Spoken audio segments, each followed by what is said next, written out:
Hello, welcome back. Here is one of my favorite homemade pizza dough recipes that I have ever come across. Let's do this.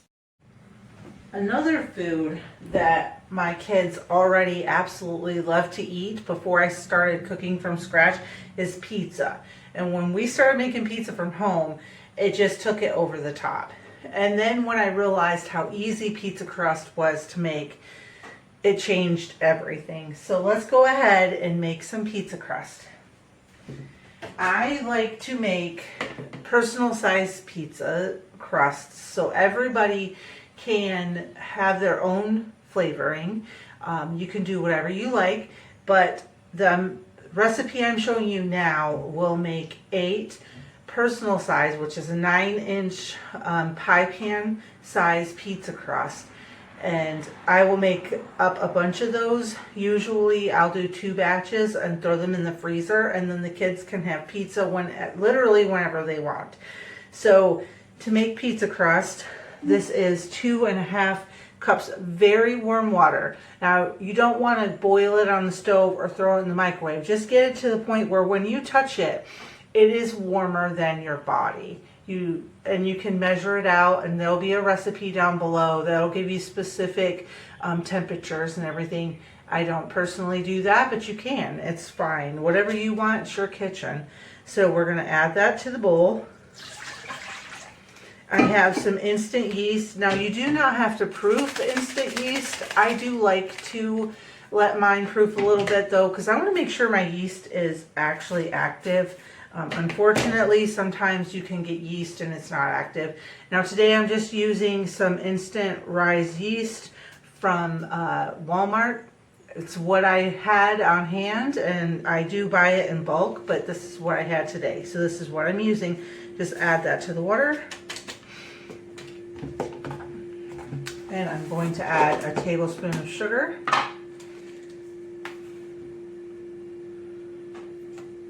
And then we're just going to hydrate everything, make sure that everything is good and wet.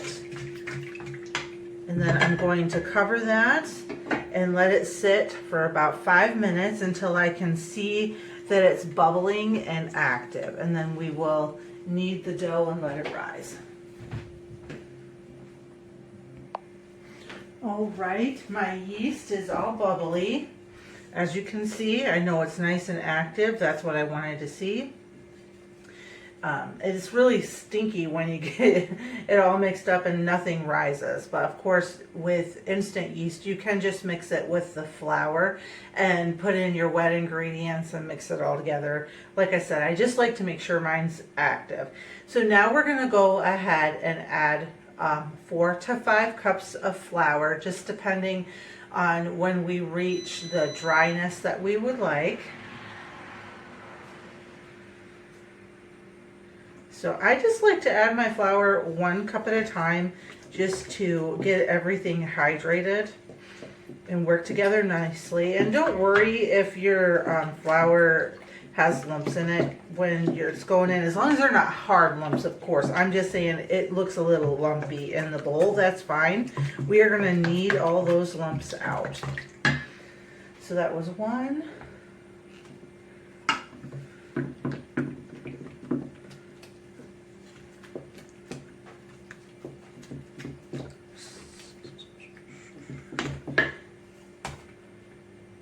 This is 3. And see all those beautiful bubbles? You definitely know you got active yeast when you see that.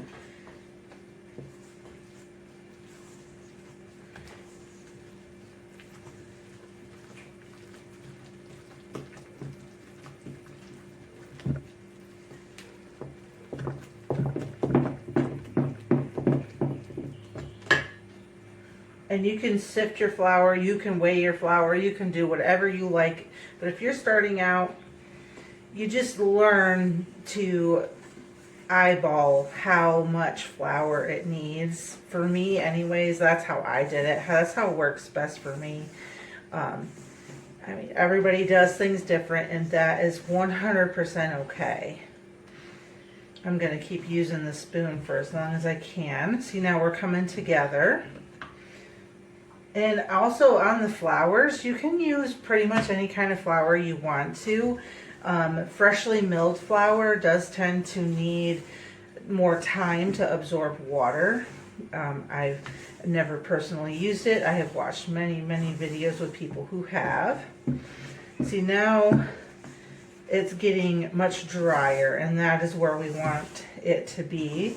Here in a minute, I'm going to get my hands in the bowl and we're going to start to knead, but I want to make sure it's not too sticky. I want to get all that flour incorporated so that it doesn't stick to my hands too bad.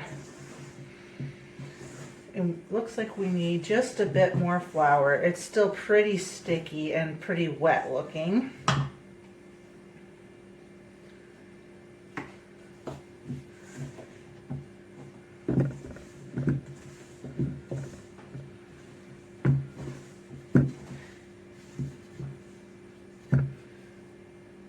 Now I'm going to go ahead and get my hands in here and get a little flour on my hands and just start to knead the rest of that flour into the dough.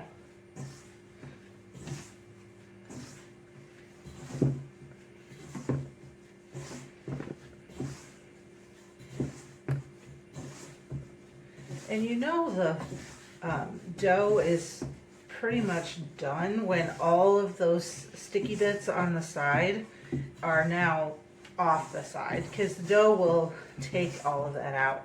You could turn it out onto your surface at this point if you'd like. For me, I just rather not. I rather just knead it in the bowl. Just one less thing to clean, although I did get flour everywhere today.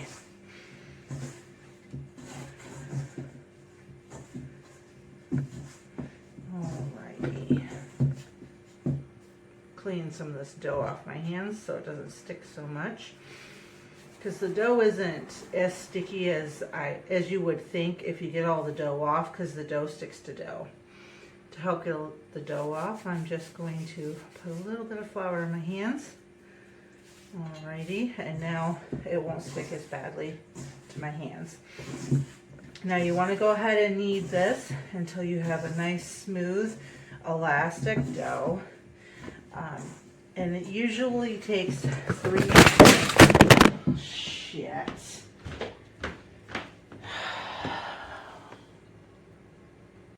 All right, we had a slight camera malfunction, excuse me. So what I was saying before the camera fell on the floor was that I'm going to go ahead and knead this for about 3 to 5 minutes to get it nice and smooth and elastic. And then we are going to cover it again and let it rise for 30 to 45 minutes or until it doubles in size. And that will depend on the warmth in your home too.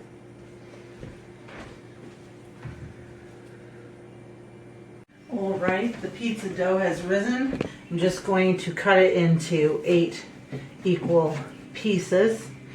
I just cut the dough in half, and now I'm cutting each half into 4ths.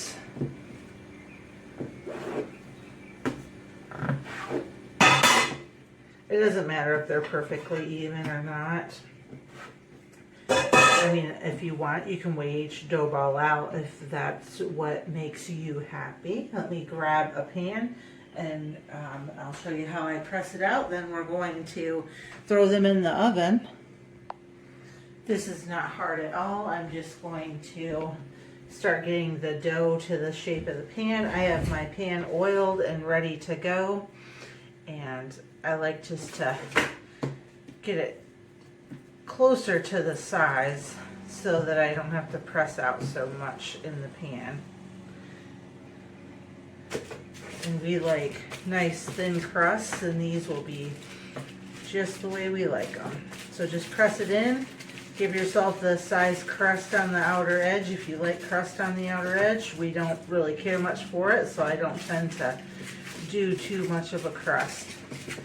All right, now I'm gonna just put all of these in their pans and throw them in a preheated oven to 400 degrees and bake them for about 5 to 8 minutes until they're I don't brown them. They're just cooked and they're not doughy anymore.